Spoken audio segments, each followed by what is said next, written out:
I will call this meeting to order at 10:06.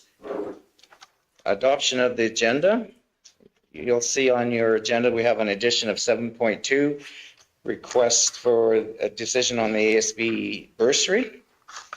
And the paper agenda is correct, but if you're going by your iPad, we don't have an 8.15. That is actually all part of 8.14. And are there any other additions to the agenda? Mr. Chairman, I would just like a small in-camera session, a little bit of an update on a SPCA enforcement order, if I could. Okay. Any other additions to the agenda? If there is none, I will give you a motion to move that forward, Mr. Chairman. With the additions, James has moved. All in favor? Carried. Adoption of the minutes from the March 27th meeting. They're attached on page 4.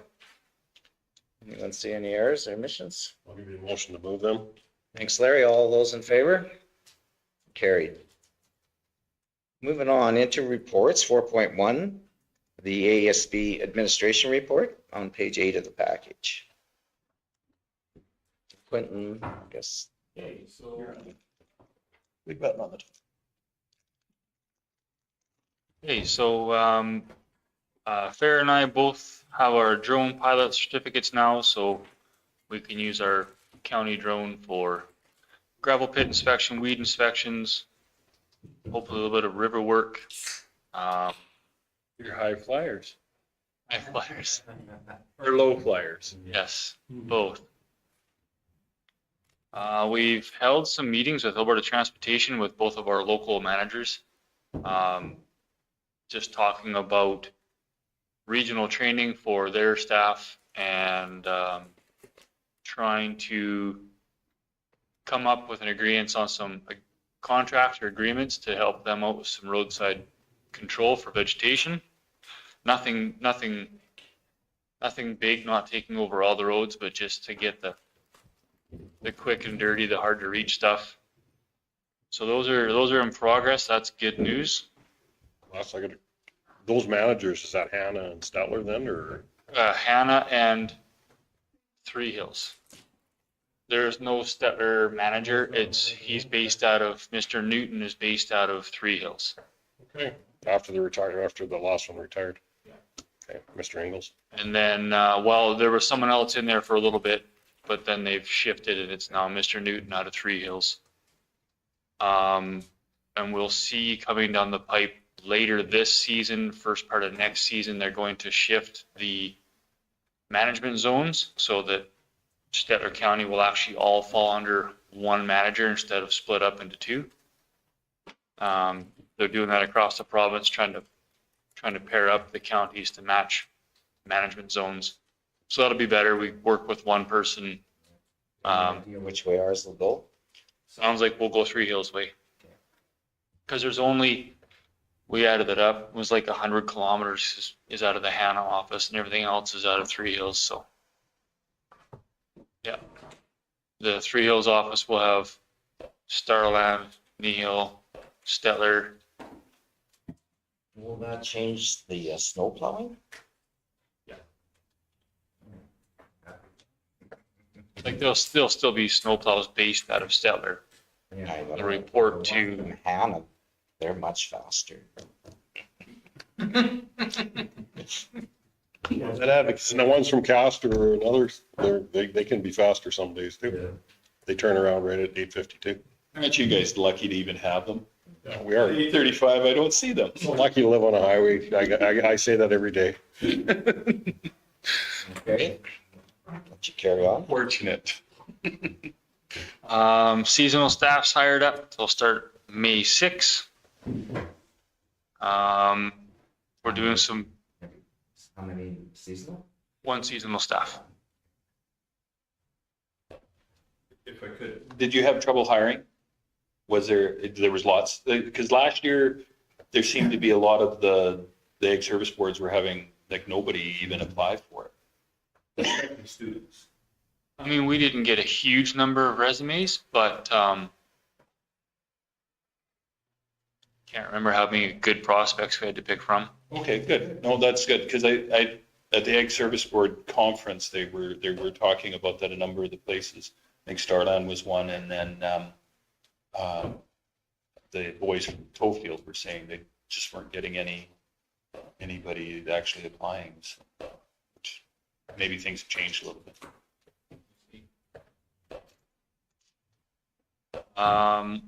Doing some further work on the drought resilience plan.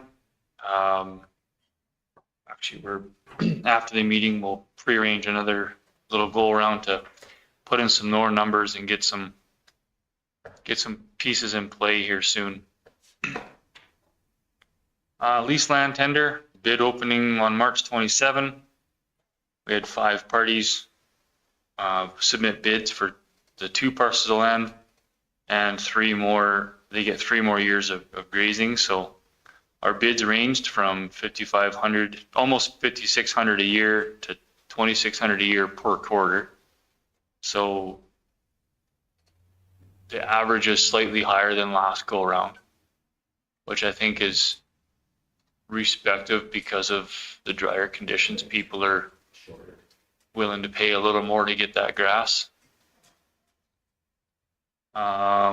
So as you guys know, council approved Cale Gist as our leasee for the both quarters. Dave, did you have a question? Yeah, do they have water on them? We're not gonna have all water. There is spots that can hold water. Whether there's water on them right now, I haven't been on since last fall. I don't know if there's any water in the holes. I'd just like to know if it's for our next meeting. Cause I don't know if we should be renting grass and don't have no water on.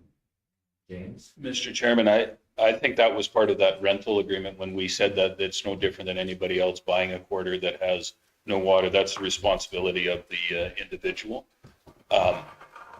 When I made my vote, that was what we specifically said, that was the producer's responsibility.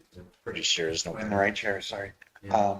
Mr. Chairman, thank you. Yeah, the advertisements for this, or the discussions we've had with all of the bidders, reinforced that the county would not be supplying or trucking water for them, that it is as is, where is. So we certainly, yeah, we can't afford to water all of them, certainly. So I'm quite sure that's clear when they put their bids in, that if their water holes dry up later in the summer, they will be hauling. Yeah. Probably only 25%, maybe 30% of our parcels actually have water on them. Most have to haul. Road and control products. So we have Ramet Green, Ground Force, and Rosal. And we've sold a little bit. I actually thought we would have sold more by now. There was a couple of people interested in the zinc phosphide, so I don't know if they were going that way or if they were just had some questions about how it worked. is there any feedback? On which product is superior? Not from our standpoint. Farrah? Or do you have something? I have a producer who called from the Big Valley area, and he's doing some testing on the oat bait, so the zinc phosphate. And he said he'd let us know what he thinks of it compared to Rosal. Okay. Maybe we'll hear back from him and see how it works. So the question I have, are you only allowed to get this stuff through you, or is there product that can be purchased through anywhere? No, like Rosal, you can get at UFA, PV Mart, I think even Co-op. Ground Force, PV Mart talked about bringing it in. I don't know if they did. And then I don't know if anybody has Ramet Green or not. It's a pretty new product. That was just gonna be my question, and how are we priced compared to them? Because that could indicate why they're getting it somewhere else too. There's no price difference. I'm paying what PV Mart's paying to bring it in. I couldn't, because it was brought up last year, I believe, to try and go through RMA. Like I do purchase through my larger vendors to try and get a deal. There's no deal.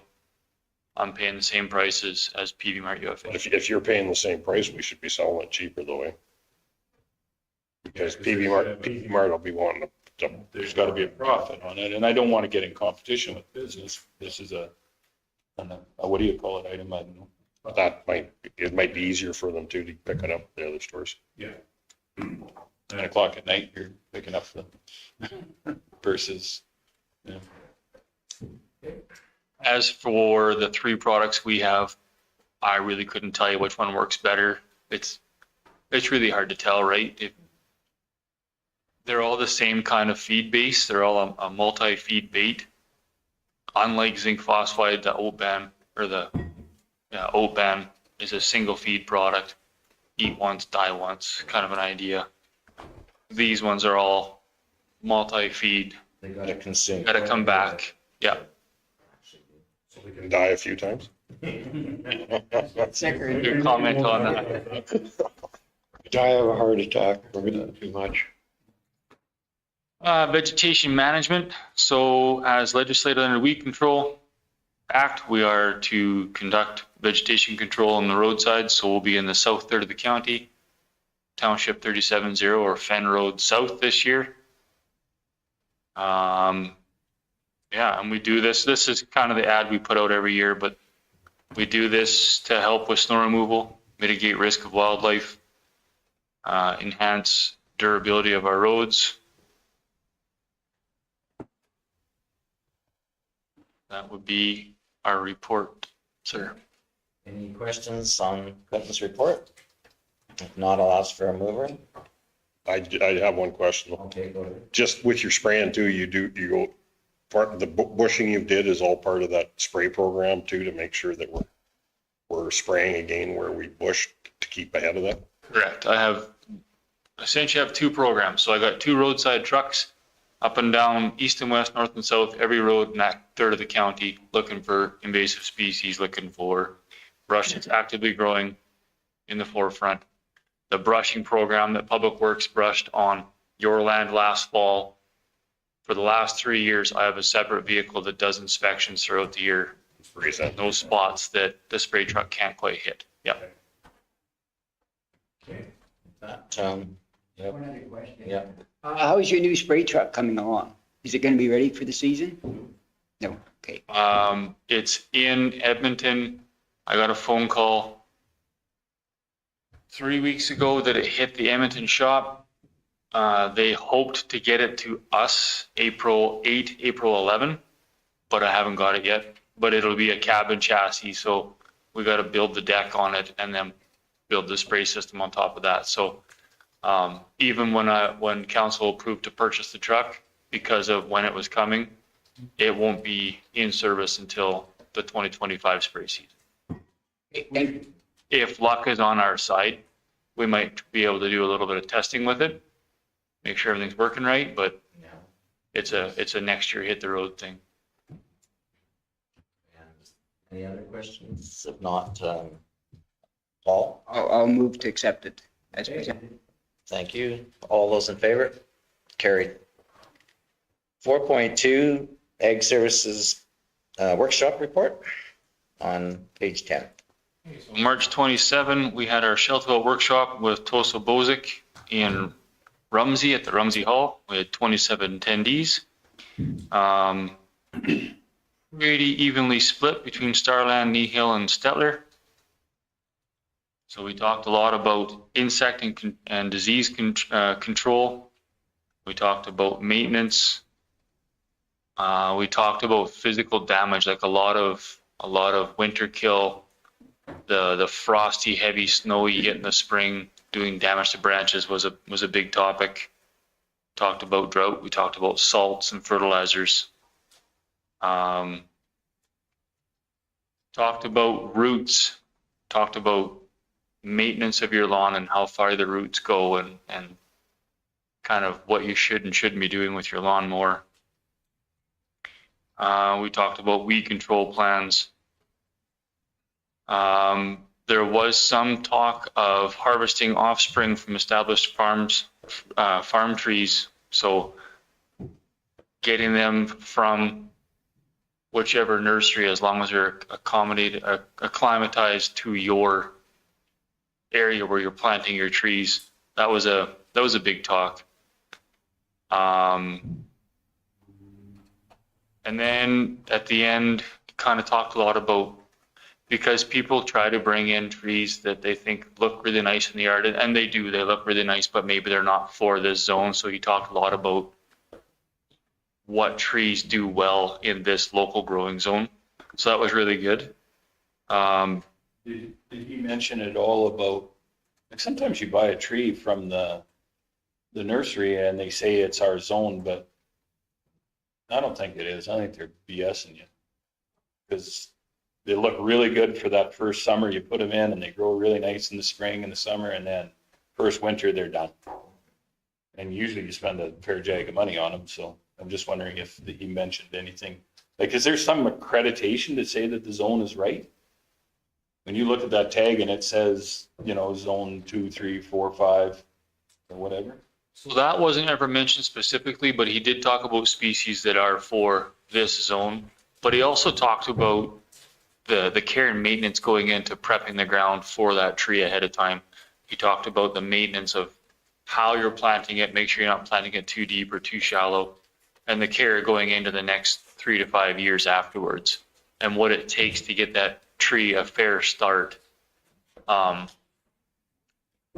One of the bigger myths he did talk about was fertilizers. People love to use fertilizers to give that tree a kickstart, and it does. It gives that tree a huge kickstart, but it's like having an energy drink. So it gets all this energy, it's going good, and then it just crashes.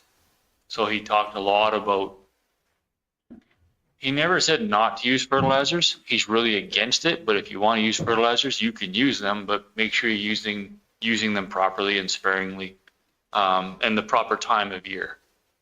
A lot of people try and give it a fertilizer boost in the fall so it can get through the winter, but that's pulling the energy out of the root ball into the tree, helping it grow when it's supposed to be supplying energy to get through the winter. And that was a pretty good chunk of topic, was just that maintenance and making sure that you're doing well for your tree that you're putting in the ground, which kind of goes back to your question, but he never talked about specifically looking at a tag and making sure that that tree is for that zone. He did talk about trees for our zone.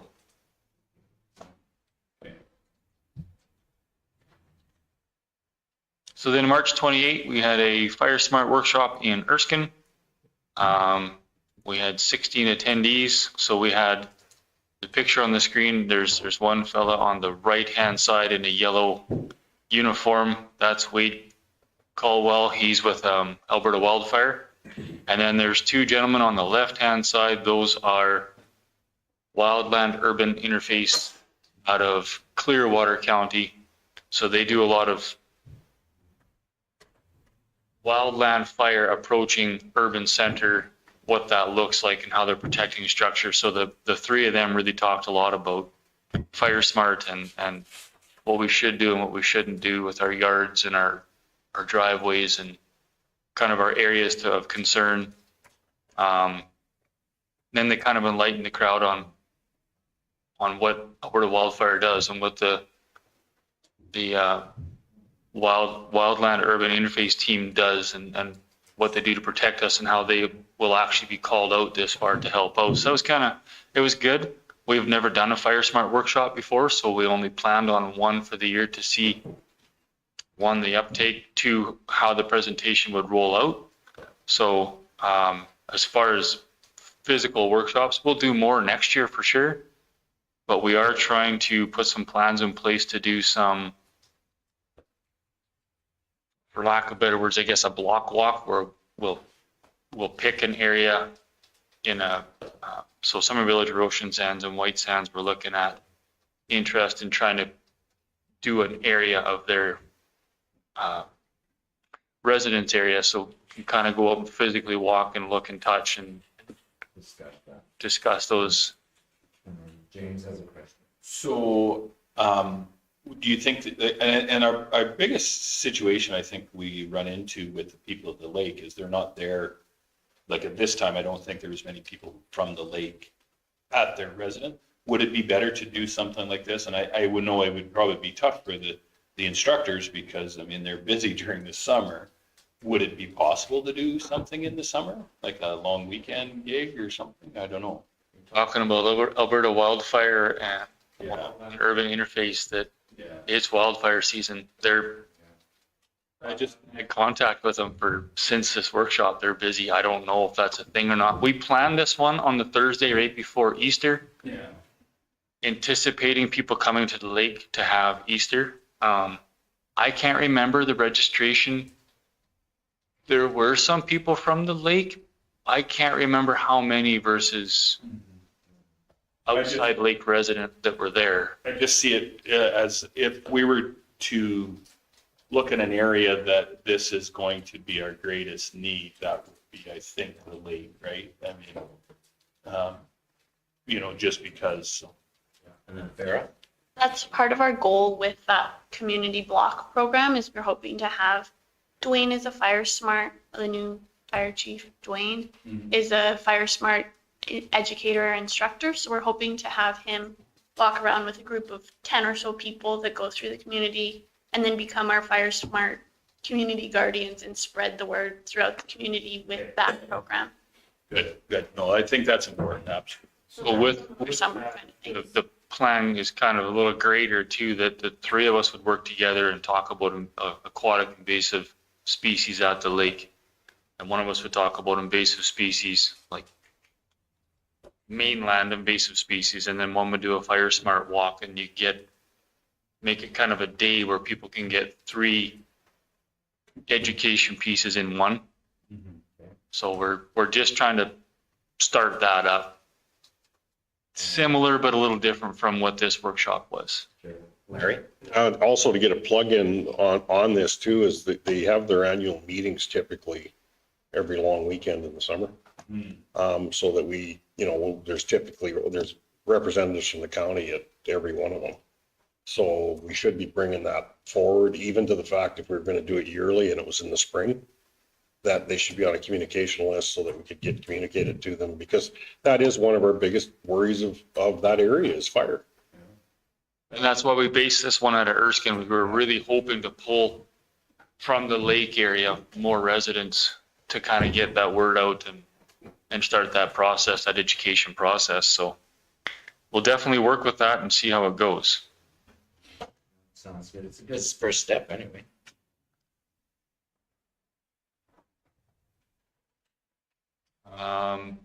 So then March 8 through 10, Farah did some classroom agriculture program presentations, if you want to talk about that a bit. I had a bunch of fun doing these. The kids were super engaged, and they say all kinds of off the cuff things that keep you on your toes and are funny. They were super shocked that there's a presentation you do with an apple and 1/32 of that. So just the skin of that is your agriculture production area of the world. And that really took them aback. And then we looked at some vegan and vegetarian alternatives for some of the common crops that they would see. And these kind of kids don't get to hear about that. So that really took them off guard and had their interest piqued. I thought they were really fun presentations. And another thing you mentioned to me before the meeting is that they had no idea that there's any agricultural products in gummy bears. Yeah, I had a package of gummy bears and I brought a whole bunch of grocery products and what's from a farm. So I hold up the gummy bears and what's in here that's from a farm. Cows and pigs, and some of them in the back are dry heaving like, oh God, there are cows and pigs in my gummy bears. It was funny. Yeah. Well received, I think, by the students. Good. No, that's excellent.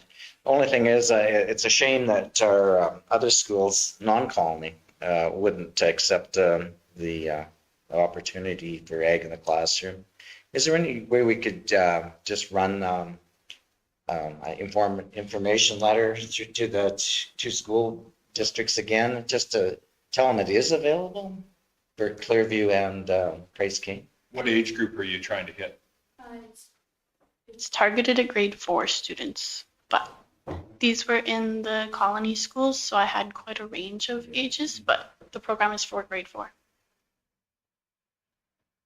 We can definitely work on Okay.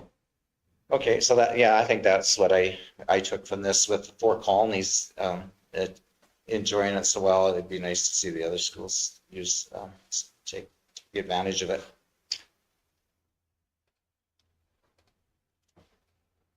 And then March 18, fair again was at the Buffalo Lake Nature Club invasive species presentation. Yeah, I just presented on some of the invasive species, so aquatic, terrestrial, and then some of the diseases. The lake was very receptive of the different invasive species and some of the fun facts that helps it maybe stick in their mind. It seems to be a more birding forward group, but hopefully while they're out doing some of their initiatives, they're able to become invasive species reporters. Mr. Stevens was there and helped answer some of the questions that they had regarding Sylvan Lake pumping and their screens and stuff that they're doing for mussels and carp. They were pretty receptive to that as well. Was it not that group that brought up the hawthorn up at the lake? I presented on common buckthorn to them, yeah. Yeah, there was one of those, it was in the nature reserve up there. That actually came forward from the Somebody. Conservatory of Canada. Okay, yeah, somebody, I remember somebody up there got They're it. the ones that brought it up. Yeah. It wasn't necessarily this club. We've presented to this club before. About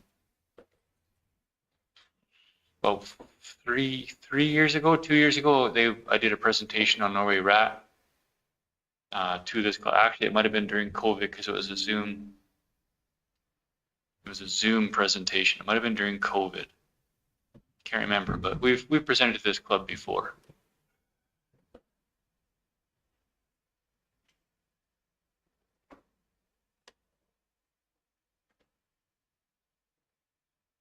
And that would be all 4 workshops. Perfect. We Any have other? one more workshop coming up on July 13th. We're doing a central youth pasture range day, so it'll be a hands-on day of youth aged 13 and up doing range activities, learning about range management.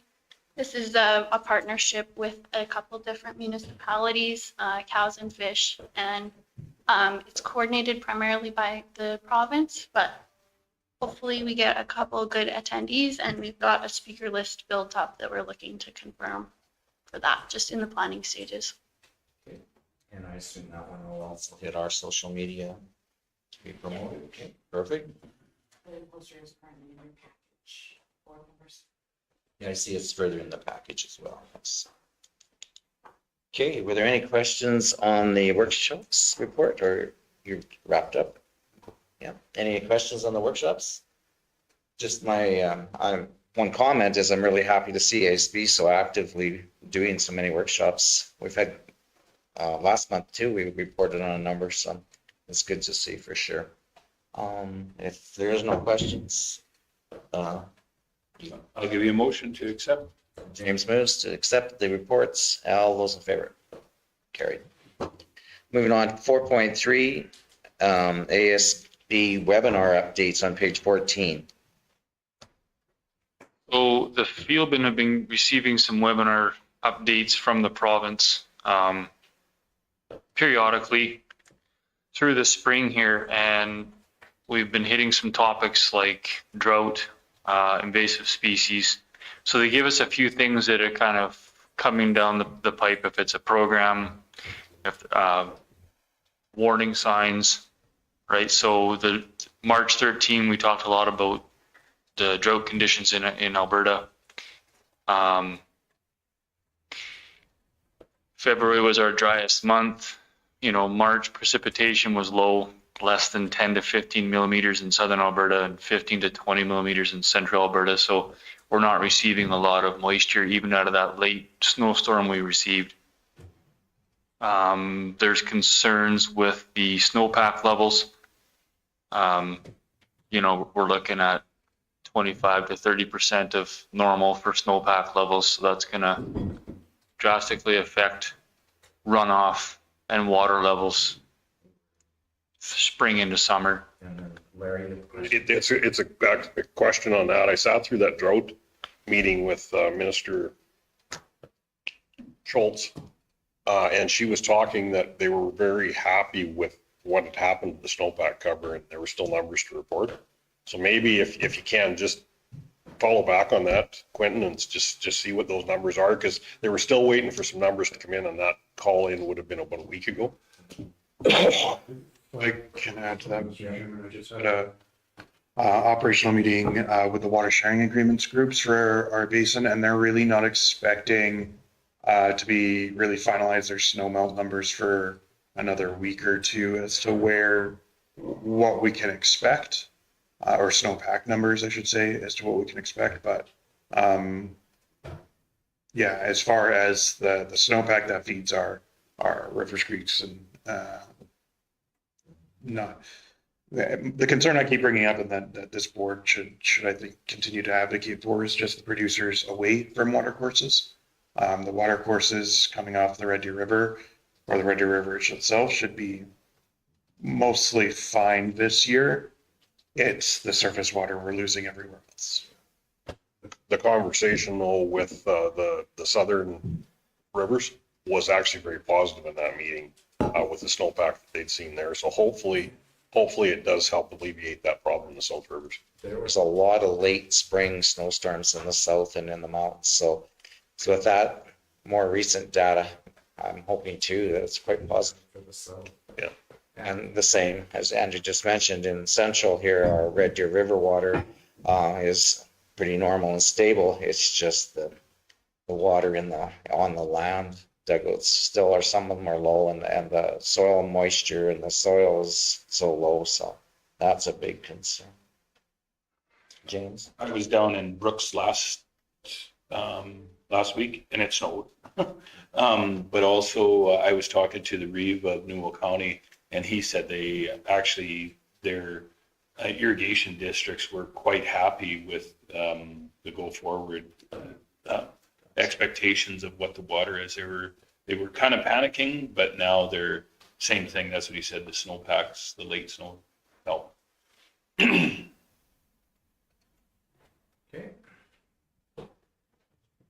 Okay, and then On March 27, Aquatic Invasive Species Program with Nicole Kimmel.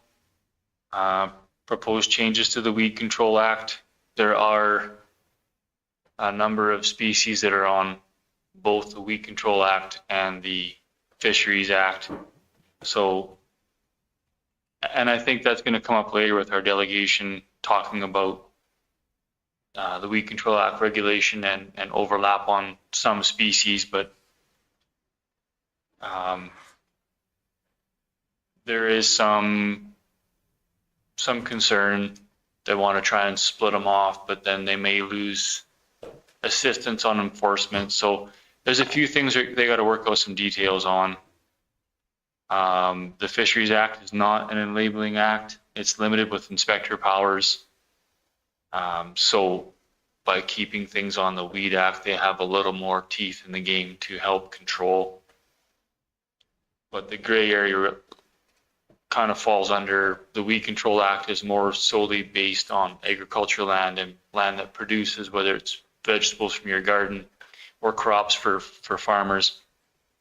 It's more focused on that versus Aquatics Fisheries Act.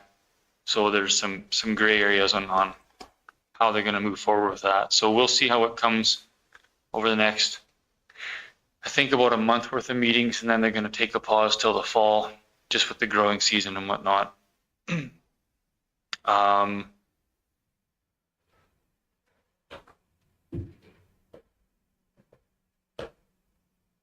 So I guess the top threats with aquatic invasive species is the zebra and quagga mussels. They do monitoring for a few more species than that, but the biggest thing is their boat inspection stations and trying to keep things at bay. But that's something we kind of hit on when we reported from the Alberta Species Conference we were at, talking about the collaboration between BC, Alberta, Saskatchewan, Ontario, Utah. The messaging is the same. The programming is very similar.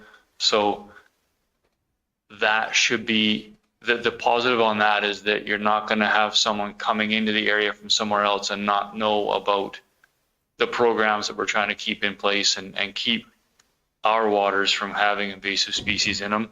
So that part is a good news story. And they're just trying to work to try and get those programs out there better, which is tough for out here because we're nowhere near a station. Like our closest inspection station is Dundurn, White Medicine Hat. They have a mobile station that sets up on Highway 9 once in a while, and there's one up by Lloydminster, Vermilion area, but they're not very close to us, right? But we get a lot of boats that come through, whether it's to Buffalo Lake or through to Sylvan Lake, that come through here. So that makes it tough. They are doing more inspections, but you're trying to hire people that need to work weekends or evenings when the people are going through, and that's tough to do. So over the last 10 years, 8,700 inspections done in 2023, 19 fouled interceptions at 5 stations. They are catching boats that have this stuff on us. That's good. Like, we've increased our number of inspections. We're finding these boats. We're stopping them before they can be dropped in Alberta water. So that is good. They're just trying to work with the Alberta Weed Act and the Fisheries Act to see how they can get more inspectors out there, right? See how that all falls through. And then April 3 was our emergency planning process with Catherine Altman, talking about the dry conditions in the province, talking about having the 6th highest burn rate in Canada in Alberta, right? So we had a lot of numbers of acres burnt last year, and it was not only record high for Alberta, but getting record broke in Canada, which is alarming. So just talking about jurisdictional confusion between municipal and wildland firefighters, talking about incident response, talking about mixed emotions from municipal employees, wildland firefighters that, maybe responding to something when another fire is hitting their house close to home. Limited resources, talking about livestock fire smarts and shelter in place. So at our Fire Smart workshop, we pushed our emergency response workbook, trying to get people to fill these books out for their safety and then for us, right? So that when we have evacuation notice put in place, we know the number of livestock in a given area that we have to try and evacuate. Not only evacuate, find a spot to put that animal where it's going to get good welfare, access to water, access to feed. So those are some pretty big topics that we're trying to get out there. And I think it's going to come up a little further on, but as far as Emergency Preparedness Week, really try and push those workbooks and get people to think about filling them out and get copies in place so that they know and have a plan for their livestock, not only their family, but their livestock. So that was actually a pretty good, they've all been good, but that was a pretty good webinar to be part of. April 3, we also listened to insect surveillance and monitoring from Shelley Barkley. So that's our grasshopper, our diamondback moth, wheat midge, the disease that are hitting our grasslands and our crops. So they talked about grasshoppers being a forecasted problem for 2024. We were talking about the mild winters. Cold winters are really good to reduce pest and disease, especially pest in fields. But when we're having mild winters, those eggs are able to survive. So it's not doing good for our future cycles. So we are forecasted to have higher grasshopper numbers again this year. She noted the Palliser triangle wheat stem sawfly becoming more prevalent. So encouraging people to be growing different types of wheat to limit their risk or their exposure to some of these bugs, right? So that was not new news to us, but good positive reinforcement for going forward what's coming down. We also had a wild boar update from Hannah McKenzie. So bounties are now over on wild boar across the whole province. They're doing annual inspections on the 14 registered farms in the province.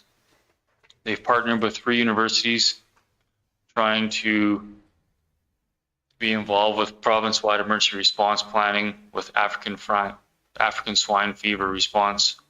We were part of a tabletop last year for our wild boar farm and African swine fever. And then really pushing the wild boar sighting. It did skyrocket. Their campaign of squeals on pigs has been positive. It's had some good takeoff, so that's good news. And then we had a rat control and 1080 update from Karen Wickinson. So only 5% of reported rat sightings are actually rats in the province. That's good. I'd rather respond to a muskrat running across the road. Someone thinks it's an actual Norway rat than not responding to a Norway rat call at all. And then they're still in the process of evaluating compound 1080. That's the only product we have left to give out to producers for the control of coyote for predation. They pulled M44s and the cyanide tablets in 2019 or 2020. So this is the only product we have left at this point, and it is under review. We have to do monthly reports with the province of how much we've given out. That being said, we don't give out much 1080 in the county of Stettler. I might give one producer 5 tablets per year. Like nobody really can't say they're interested in it. They usually use other options, whether it's snaring or shooting. But people just don't use 1080 like they used to. And then sustainable. You're not getting much complaints on coyotes? Not really. I'm getting a couple, not like we used to get.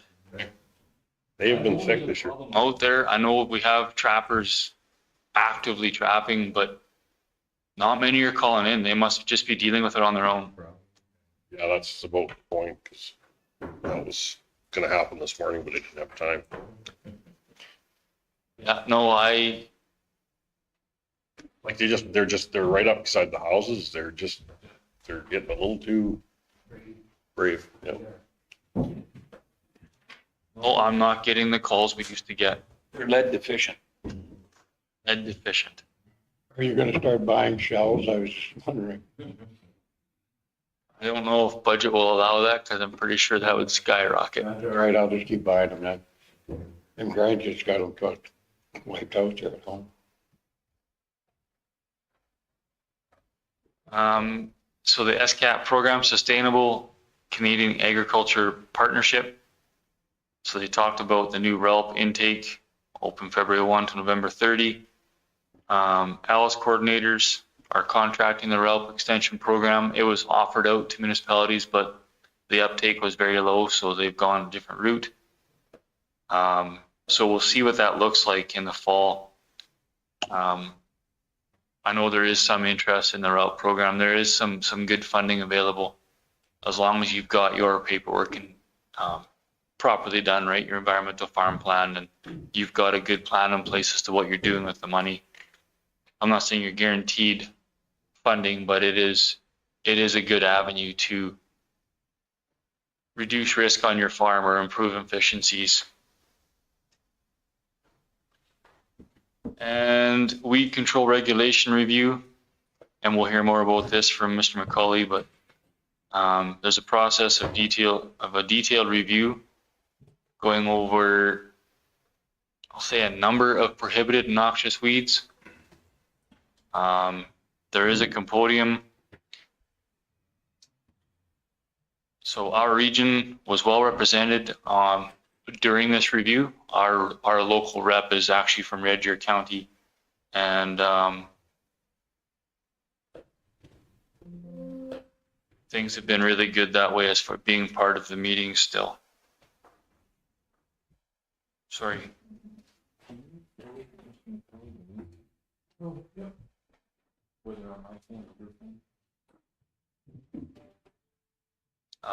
And then so surveys are still open. They just extended it. The surveys are open until June. Remember, is it 28, 24? Something like that, end of June.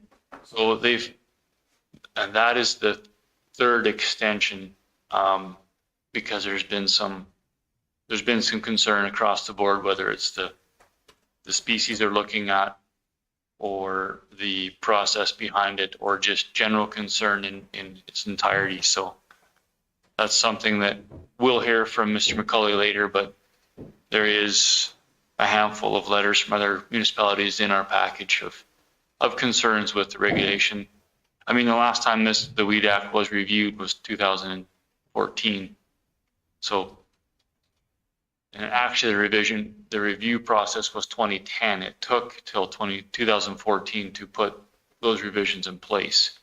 So it's been at least 10 years, if not 14 years since it's been last reviewed. A lot's changed. So this review that's currently underway, how many years do you think it'll take to implement it? Do you think that one be expedited faster, or will it be a process of some years yet? I honestly think it'll take a while. It's a hard question to answer, but I think it'll take, thank you. I think it'll take some time. Okay, no, that's good to know, because then at least it allows some input and some thought. Especially with some of the concerns being brought forward, I think it's going to restart some of the revisions, which will drag out the process longer. But if we're going to review this once every 10 years, let's review it right and get in place up to what our current standards are and current practices, and go from there. But it should be reviewed more often than once every 10 years for sure.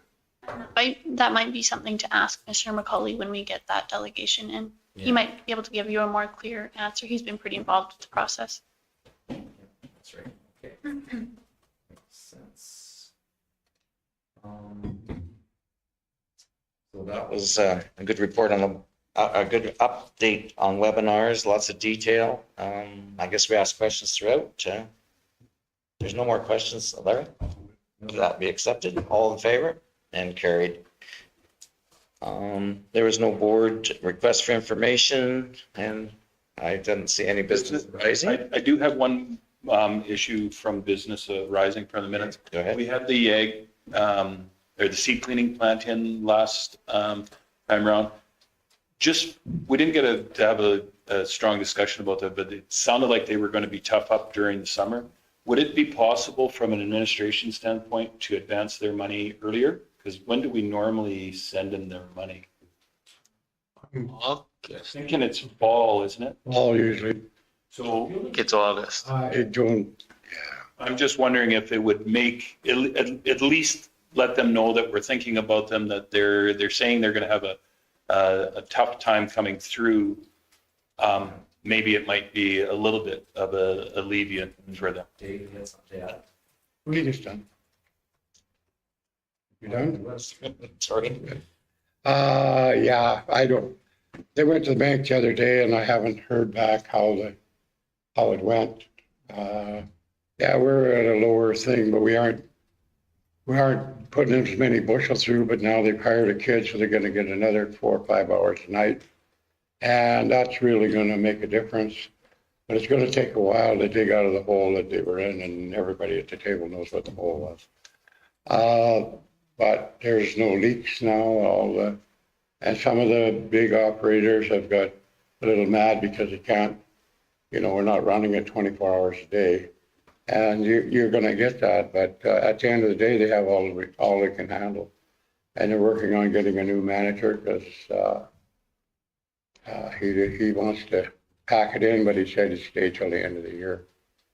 And things are we're not making a pile of money, but we're steadily gaining on it. If you wanted to give them that money early, it would be fine, but not really probably necessary. So again, Mr. Chairman, to what I was talking about, typically, I think we have a $3,000 contribution to them that we make. Yeah. What are your 3,500 was? I believe it's 3,000. Would it be, Put it to this? I'm just wondering if the board would entertain, I think last year we gave them 5,000 because of the situation they were in. Need legal fees. Council, financial stuff's council. No, I think the Ag Service Board makes that, do they not, that decision? Make a recommendation, but a financial decision has to go to council to be approved. And the 5,000 a year was fees in lieu of? Yeah, that was in kind effectively. Okay, okay. 1,000 was lawyer. So can we make the motion then to recommend to council that we advance that money early, whatever it is? Yeah, that's what I will. Okay. Now, The motion should be to advance the 3,000 then. That's the motion. that's the motion. The other, the 5,000 Do that. is legal fees Doesn't have to go to, that the county picked up, but it went through council. we're gonna increase the cost. James has a motion on the floor to advise council to consider paying early on the county. I would think by the 1st of June, would give us a May council meeting to make that decision. I don't know if it's going to make a big difference to the county. All those in favor of that motion? Okay, carried.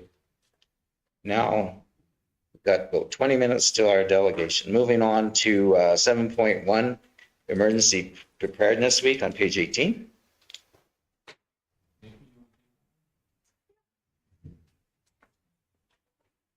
So May 5th to 11th is Emergency Preparedness Week. And we're planning to do a little bit of a blitz with council's blessing on preparing yourself for unexpected emergencies. So preparing a 72-hour kit, and on a farm or an acreage in our community, preparing your emergency farm plan. So we have the farm plan on our website. It's ready to fill out. You just have to print it off at stettlercounty.ca/farm plan. And we'll be sending out a press release and hoping to get more people prepared in the event they have to evacuate quickly and without much notice. Oftentimes when an Alberta emergency alert is issued, you have 30 minutes to collect your pets, everything your family needs and your family, and make your way out of there. So it does help if you have a few things ready to go beforehand. So that was May 5th to 11th is, okay, perfect. So I'm sure we'll be seeing stuff come in. Good. Any questions on that one? Okay, move to accept it for information. Larry? All those in favor? Carried. 7.2, request for decision, ASB bursary 2024. Who's presenting that one?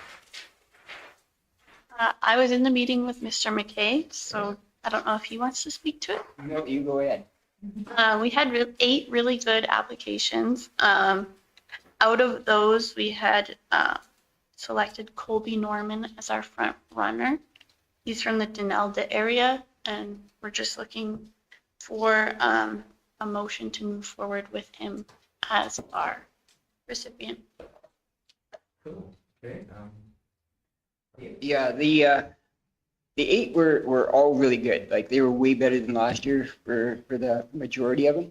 The downside to them, I think only 3 out of the 8 pertain to farming or to the agriculture business. That's why it was narrowed down to 3. So I just wanted to put that in to make. And I'm assuming the winner was pursuing agriculture in some. Yes, he's agronomist. Colby's doing a crop technology diploma from Lethbridge, and he wants to pursue agronomy within the community of Stettler.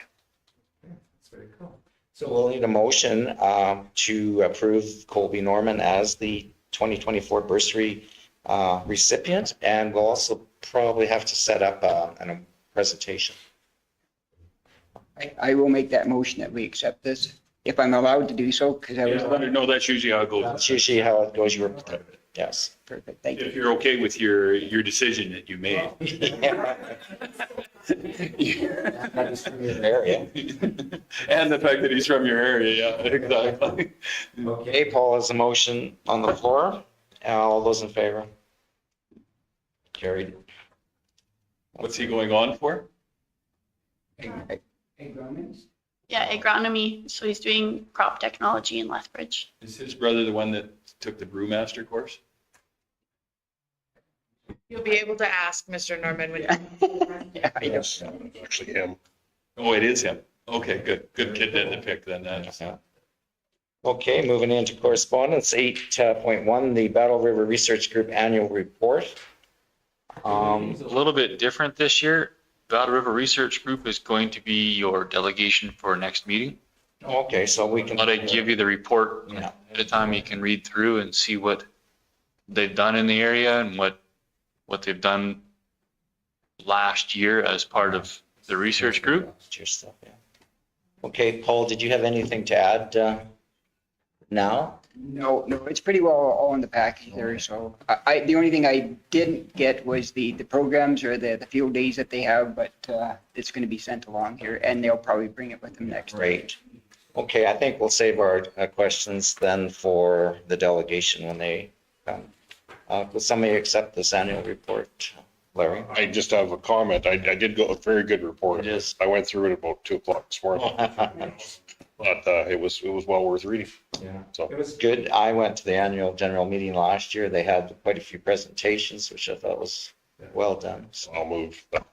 okay, thanks, Larry. All in favor? Carried.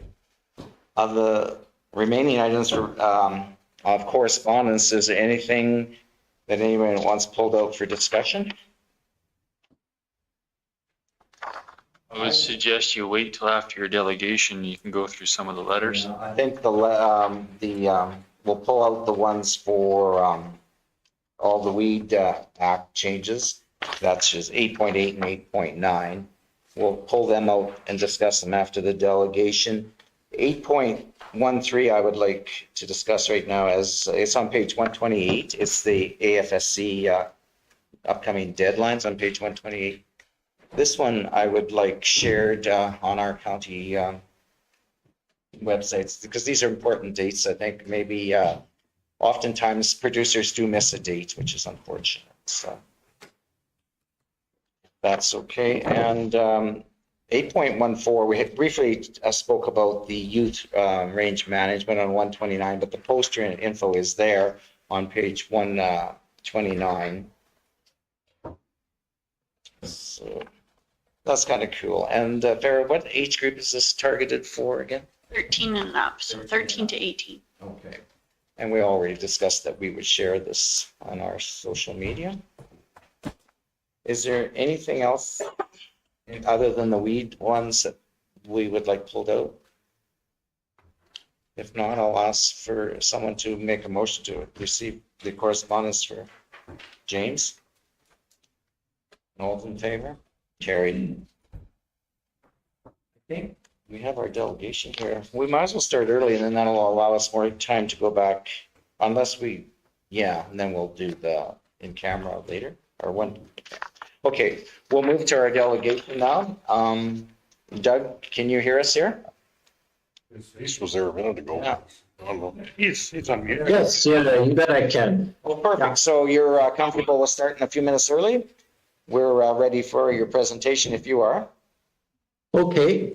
Okay, perfect.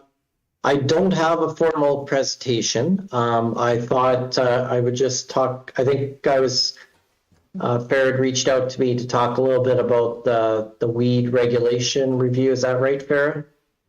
Yes, it is. Okay. Okay, perfect. So I could talk a little bit about what's going on there and then take questions. And Okay, no, if that sounds sounds, all right. yeah, that sounds good. And before we start, we're just going to introduce ourselves so you know who you're speaking with. Oh, And sounds perfect. Go ahead. we'll start with Farah.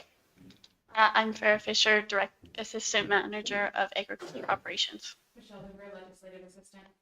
Paul McKay, good morning. Clark, Dave Grover.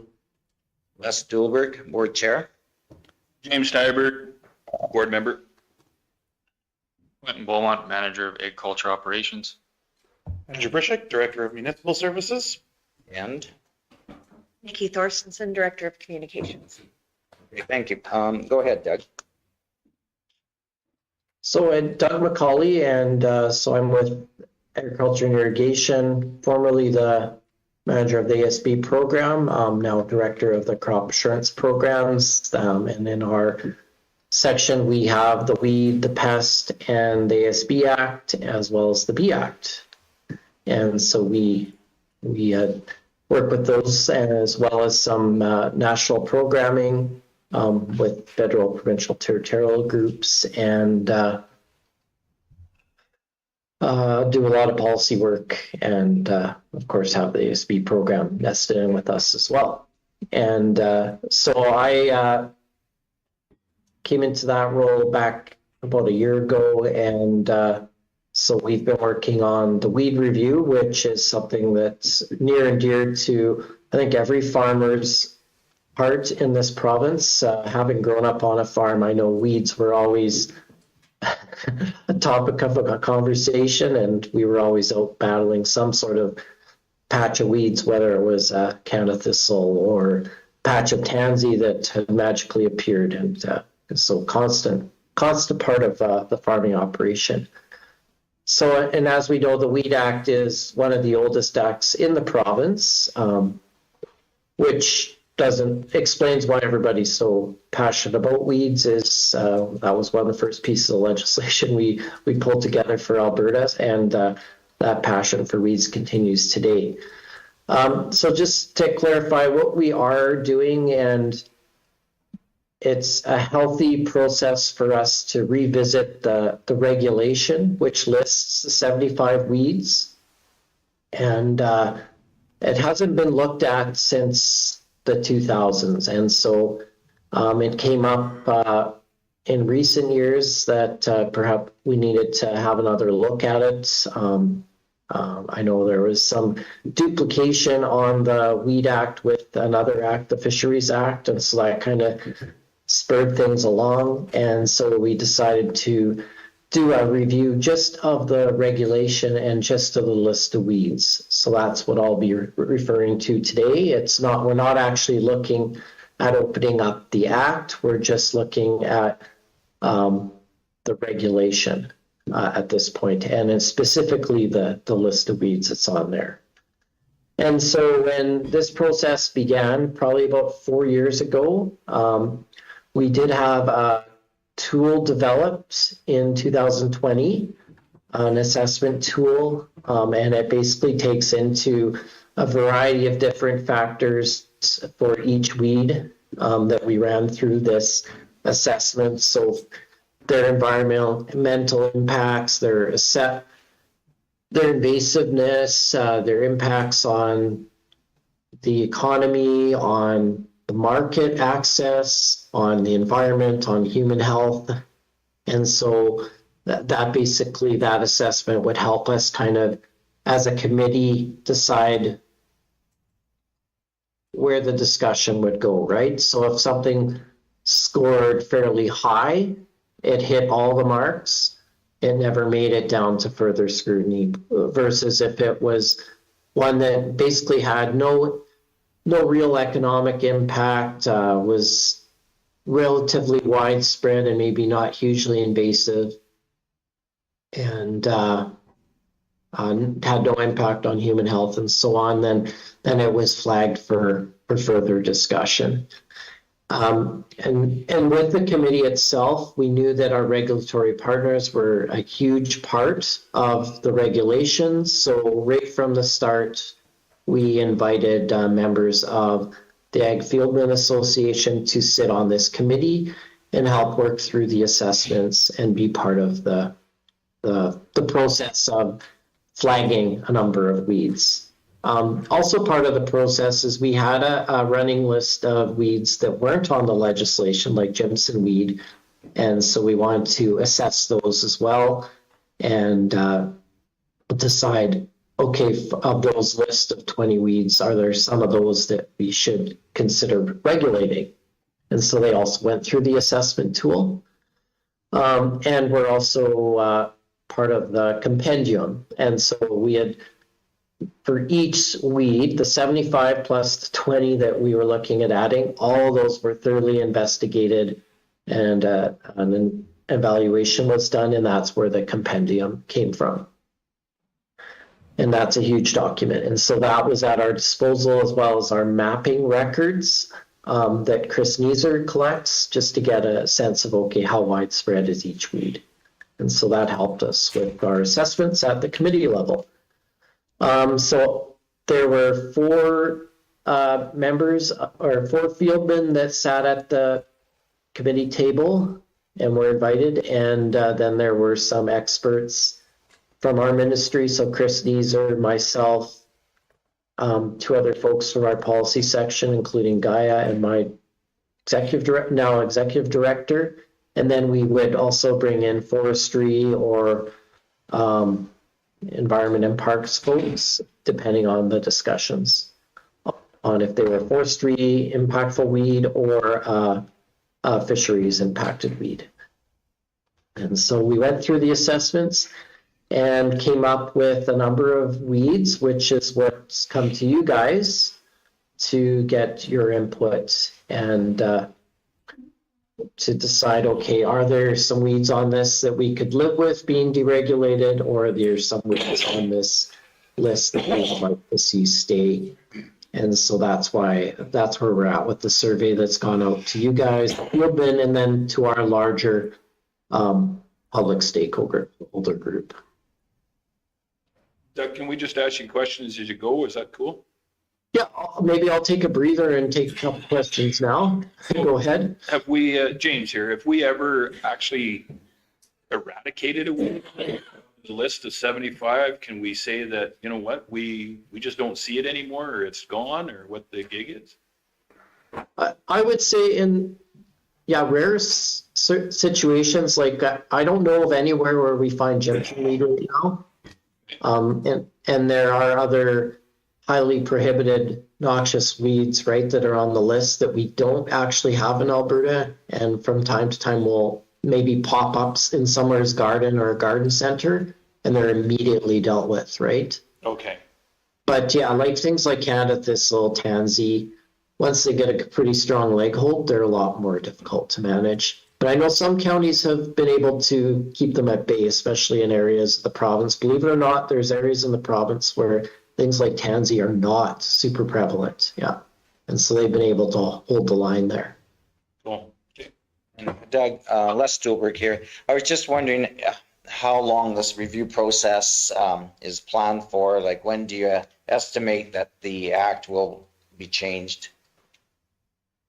So it's a lengthy process. Like I said, by the time we finish this whole process, we'll be close to 5 years going through the regulation. And right now, once we get all the feedback from everybody through the survey, which we just extended the survey for the fieldmen and you guys till the end of June. And then we did do the public stakeholder one, extended it till mid-May. And so we realized for our committee to get back together, which includes fieldmen, we're gonna have to wait till the fall anyways. And then the group of us will be going through all the survey results. And then those recommendations will be pulled together. So probably mid-fall-ish, I could see us having recommendations pulled together that would go up to the minister. And then he would, depending on how he feels, we may get more questions, but it could be 2025 for sure. Winter 2025, spring 2025. Okay, good, thank you.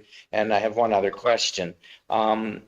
we have received some correspondence from other municipalities with their concerns on this, some of the proposed changes.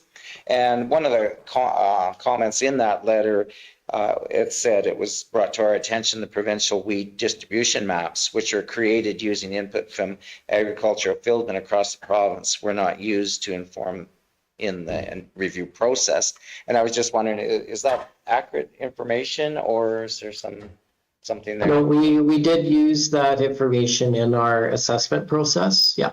And I fact checked that with Chris Neeser and the committee leads, and yeah, we do use that data and other data too. Right, okay, no, perfect, thank you. Larry? Yeah, Larry Clark. Just a couple questions. When it comes to this time of year with greenhouses, and is there regulations on flowers and things like that? Because maybe not coming from your greenhouse, but actually seed packages and stuff, you'll find noxious weeds actually in the seed packages. And I'd worked out of the city of Red Deer for quite a few years, or in the county of Red Deer, and the Sentinel's chamomile there, every back alley, every spot dirt was worked, it was just loaded with Sentinel's chamomile. So what happens with the urbans and kind of the urban rural, because even the county of Red Deer wasn't doing much on Gasoline Alley with Sentinel's chamomile. So it's what are we fighting, and how are we fighting it together? Right, and so again, urban municipalities kind of drop the ball sometimes because they have other priorities. They're not as in tune with the seriousness of invasive weeds as we are in the ag sector, but we do in situations where, say, somebody from a more active municipality notices that, somebody's not on their game here, like I do in my backyard in town of Devon. And yeah, we have conversations with those municipalities if there is a regulated weed that's not being dealt with. I've been up to Grand Cache to deal with Sentinel's chamomile issues and had chats with their council about that, and then I've gone back to see what the progress is they've made. And so if the city of Red Deer is not dealing with Sentinel's chamomile, we can certainly initiate a conversation with them. But ultimately, the act is the act, and everybody is expected to follow it. And yeah, we do our best, right? We know Department of Highways also doesn't always pay close attention to weeds, and we, thanks to you guys, keep it on their radar. And then we do what we can through our minister and through our ministry and our cross-ministry working group to remind our fellow colleagues in other departments that weeds are a problem, and they cause all kinds of issues to markets and to human health and in other ways, crop productivity, and it's important to keep them at bay. Thank you.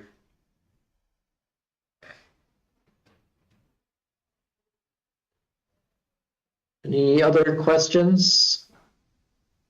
No, and I understand there's been a bit of misinformation going around out there, and so that's partially why we're making ourselves as available as possible, just to head some of those things off. I know another one out there was that we were taking cannabis off the act, and so we had, and with that, it was flagged as one of the ones, but the committee felt that it doesn't make sense to take it off because it is one of these weeds that everybody loves to hate. Many people don't have some sleepless nights over Canada thistle, and we just don't want to go there. And recognize that it is, if you are doing an inspection, it is the one weed that you will often find for sure. Any other questions from our board? Did you have any? No? Okay, no, I don't think we have any questions at this point. If you have anything else to add, go ahead. No, just that I'm just a phone call away. If anyone ever has questions, I'm happy to jump into a meeting and talk about the regulation or any of our piece of legislation. And I appreciate the chance I had to talk to you guys today, and hopefully answered all your questions. And thank you again for taking and doing the survey, and hopefully it goes well for you guys. And yeah, don't be shy about pushing back on some of the ones we flagged. And letting us know why they should stay on the legislation. That's why we're doing this, and we want your guys' input for sure. Perfect. Well, thank you for your time today too, and for your clarification, and I guess the opportunity to work with you to get this act right, I guess. If you're going to update it, you want to get it as good as you can. So we definitely appreciated the information you shared with us today. And we appreciate the opportunity for you to consult with us again. We may take you up on that. Yeah, anytime. Thanks, guys. Yeah, thanks, Doug. Have a good day. Bye. Okay, perfect. Okay, so now on the weed in the correspondence, there was a couple items in there that there are some concerns with taking some of these weeds off. And I guess this is good because we have the opportunity to the end of June to put our input in as well. And so I guess I'm going to go to Quentin first. You have some thoughts on some of these weeds probably that maybe should remain on, or what's your thoughts, I guess, or is it? If Andrew moves forward back to that blue table, just down a little bit further. Yeah. These are some of the proposed changes that we're looking at.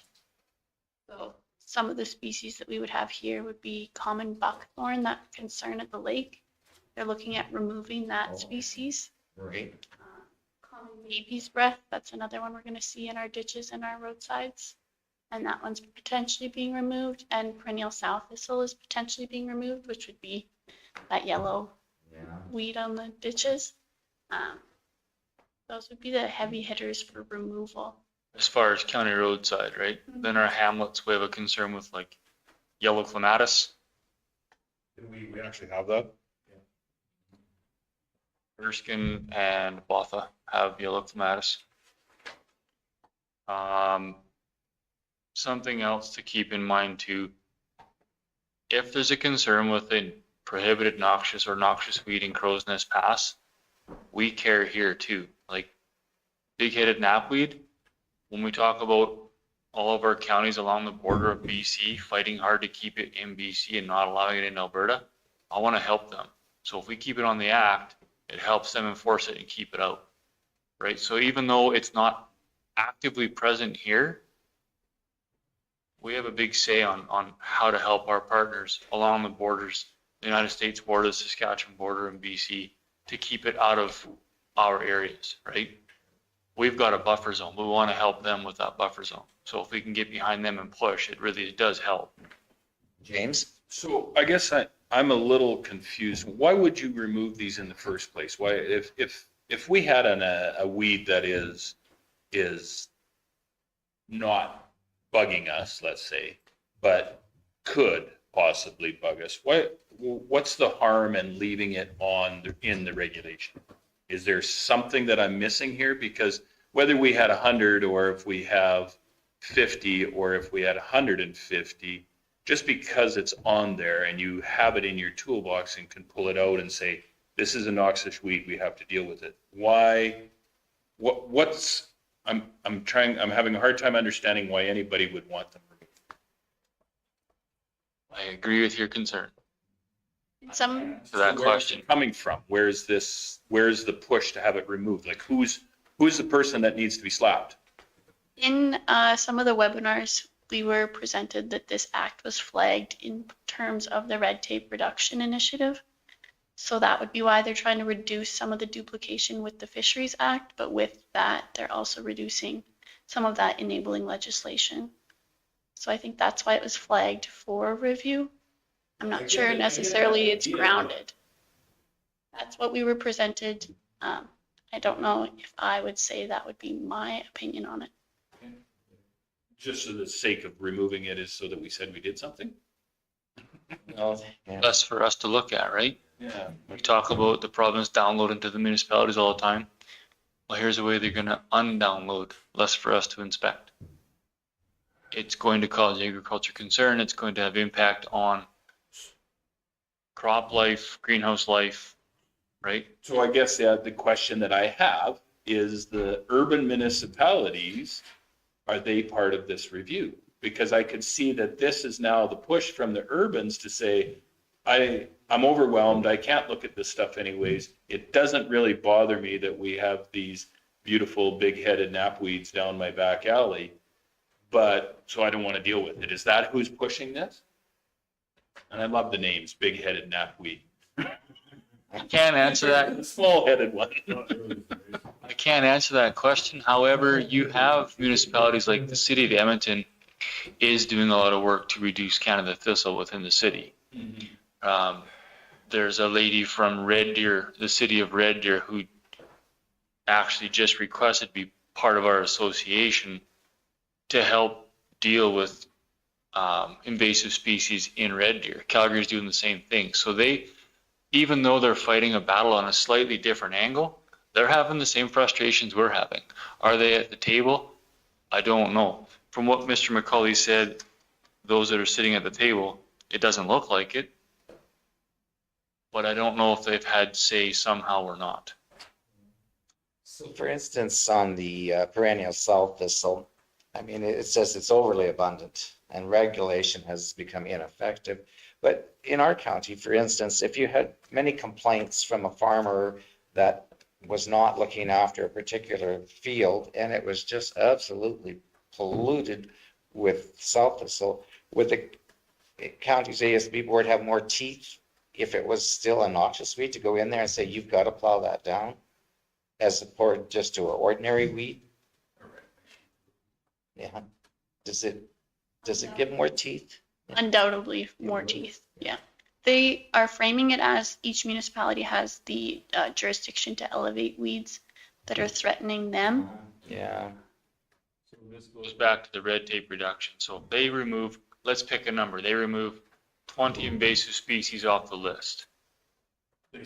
We then in turn say, whoa, we have concerns. We're going to elevate 20 invasive species in the county of Stettler.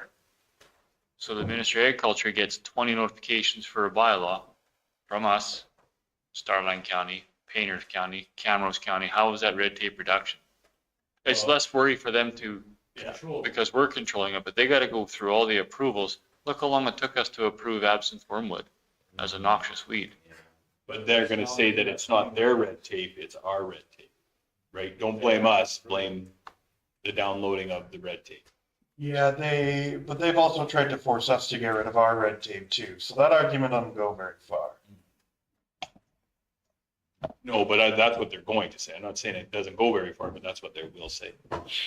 So how should we approach this? Should we have our ASB staff do a recommendation on the survey and then bring it back one more time?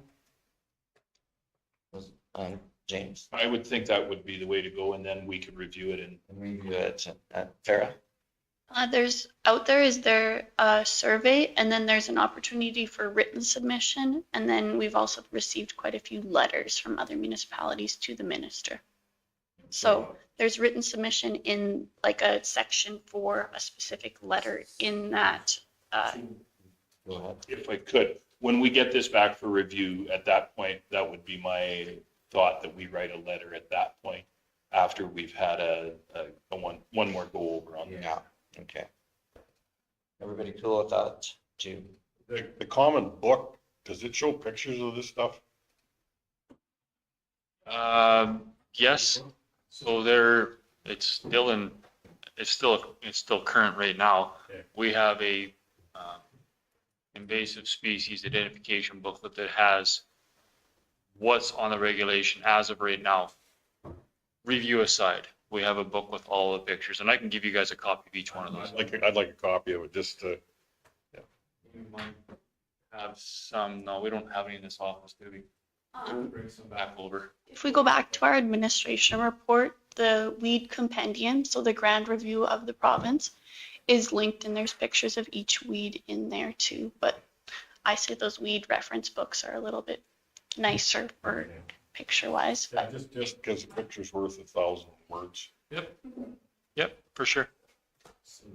Need a motion on your suggestion? I'll make a motion that we instruct administration to bring back this to the next ASB, at which time we can have a final review of it and make recommendations on a go forward As a memo. as a memo. All those in favor? And carried. Moving on to 9.1, year-to-date financials, verbal report. Nothing that will excite you at this point. Biggest thing, and it won't even hit the financials yet, is I have purchased all of our roadside herbicides for the year. They're in the chemical room. They don't hit the How much? 152,000 or something. Of course, you read your package. 79,200 to one company, and then 70, boy, you're really playing with my mind here. 71,000, 72,000 to the other company, Fair enough. give or take. Right around that 151 or $2,000. That was within our budget plans. I have 198 in budget. That's what I had in stock to do our program. So it won't hit the financials until it comes out of my chemical room and goes on the road. So you won't see that actually coming down until it starts in June. It'd be probably July before we see something on financials, but Okay, so not too much there then. Any other questions? Financials? I guess we'll just need someone to accept that for information, the verbal report. Larry? All in favor? Carried. Committee and conference reports, there was none. 11 seminars, workshops, conferences, and invitations.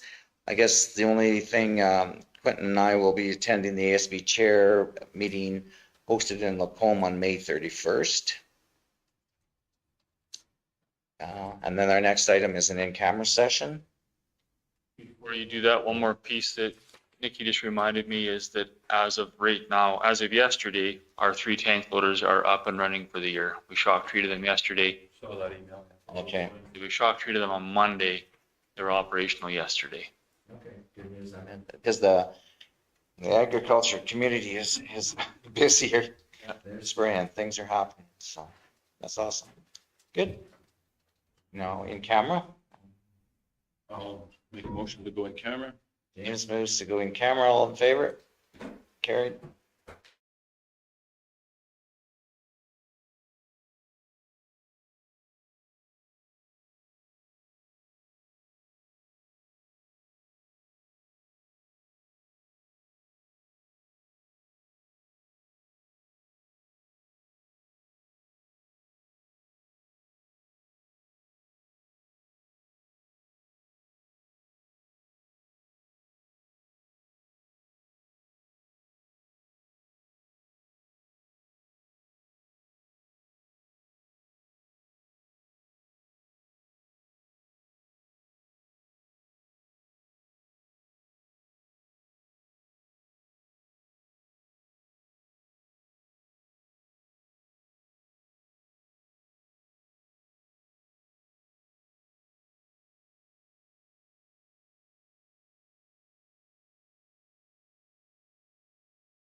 Back on air? Perfect. Okay, now we'd like to welcome a delegation from the Rising Star Cattle Clinic to give us an update. Maureen Mappin Smith and her daughter Tulsa Smith. But they maybe don't know all of us, we'll start with introductions, and we'll start with Farah. I'm Farah Fisher, Assistant Manager of Agriculture Operations. Michelle Hoover, Legislative Assistant. Paul McKay, board member. Larry Clark, board member. Dave Grower. Les Stewart, Board Chair.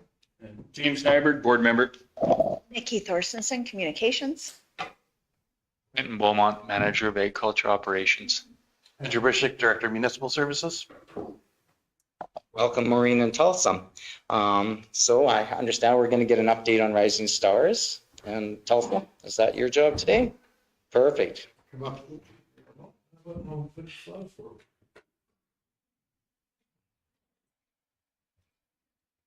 Good morning, everyone. My name is Tulsa Smith, and I would just like to thank everyone for inviting me out to give you a little update on the Rising Stars Cattle Clinic, because lucky me, I got to miss a test today. Thanks for coming. Yes, thank you for inviting me. So I'll get started. So this year was the second annual Rising Stars Cattle Clinic.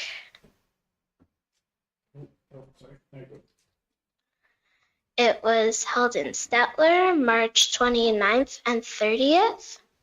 So 56 participants from Alberta and Saskatchewan participated, 7 of which reside in the county of Stettler. Expert Kirk Steerwalt from Oklahoma guided the learning, and assisting him were 6 mentors, 2 of which were from the county of Stettler. During the online registration process, it took only 8 minutes to fill 56 slots. This is a group picture of everybody. Where are you at in there? I am holding the Canada flag. These are the 6 amazing mentors appointed to help participants. And from left to right, there's Tel Calvert, Chase Miller, Keegan Jacobson, and Levi Martin. Those 2 were the ones from the county of Stettler. And the guy in the black jacket there, he was Kirk Steerwalt himself. And then there's Emily Yuramenko and Cord Phillips. The days began early with classroom-type learning. Kirk Steerwalt did most of it. The topics included nutrition, animal care, and equipment care. Wyatt from Country Junction Feeds helped with the feeding presentation, and it was a really good presentation. I learned lots about nutrition. And the group photo you see there, Country Junction Feeds were kind enough to donate 1 bag of show cattle conditioner to each of the participants of the clinic. Now, in the afternoons, the participants watched demonstrations by Kirk Steerwalt and his assistants, or the mentors. And the topics on these demonstrations included washing, drying, clipping, dyeing, and fitting. These are some of the pictures of the hands-on practice that followed the demonstrations. And lots of learning happened, and I mean a lot. And even more fun. What I got out of the clinic. I got a very fun educational experience, plus some cake, which is always a great bonus.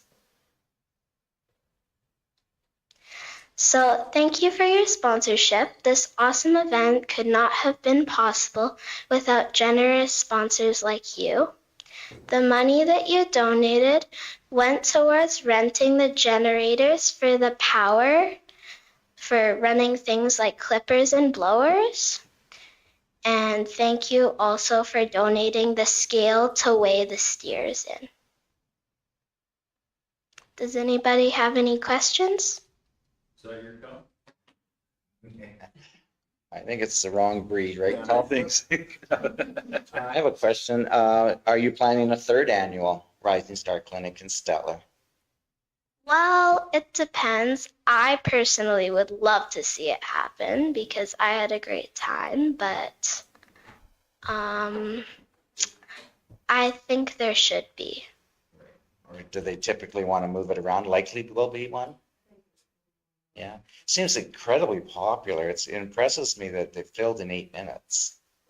That's impressive. Yeah. Yeah, yeah.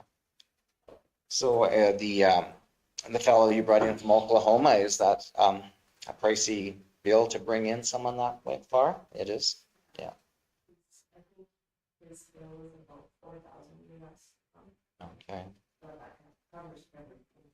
But that's Right. kind of what he does. Yeah, yeah. Just does all his things. Yeah, and lots of times a speaker is well worth their money if they're the right one. Does any of our board have any further questions? Dave? You got them 6. It's just too bad we didn't get a few more. I see the one boy brought his 4-H steer in and stuff, and I'd like to see I went around and walked around it. I am a cattleman. I'd like to see, when the kids working with their cattle, not the mom and dads, like some of the 4-H's used to be. Because you gotta learn, if they're gonna learn the industry, that's a good start. And then, hopefully we can keep a few more cattlemen around, or cattle ladies. I got 3 girls at mine too. Oh, have a good speech and, keep doing what you're doing. Thank you. Go ahead. This is the first time we've had the pleasure of hearing Tulsa speak, but her art form is on our board. I just want to point out she was a youth finalist in our photo contest this year, and that is her photo up on the screen right now. So she's a young lady of many talents. Definitely multi. Impressive. Great job presenting too, and coming in front of a bunch of grouchy old people like this. Thank you. I was just going to have one final question. Was there any marketing pieces in his presentation for cattle? I don't believe so, actually. Something in a future clinic, maybe. Yeah. Perfect. Well, thank you, Tulsa. I appreciate you coming in. Sorry you had to miss your test. Yeah. I'm just wondering if you and your mom would like to join us for lunch. You're welcome to. Sure. I'm sure if we talk to Clearview, though, we could probably get your test rescheduled. Maybe sign a note so that We can sign a note that we're willing to do. A really good excuse.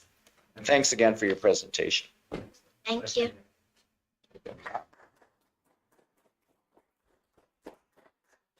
Michelle, lunch is in today. You ready? Correct. Perfect. Next meeting. Yep. We actually have a jacket we wanted to present to you guys. Oh. Just an appreciation for the support from the state clinic and the kids. It's one of the jackets that the kids got. Come on, so you're just the bigger kid. Oh. So I guess we'll. Put it somewhere on camera so that, Nikki, so that. Thank you.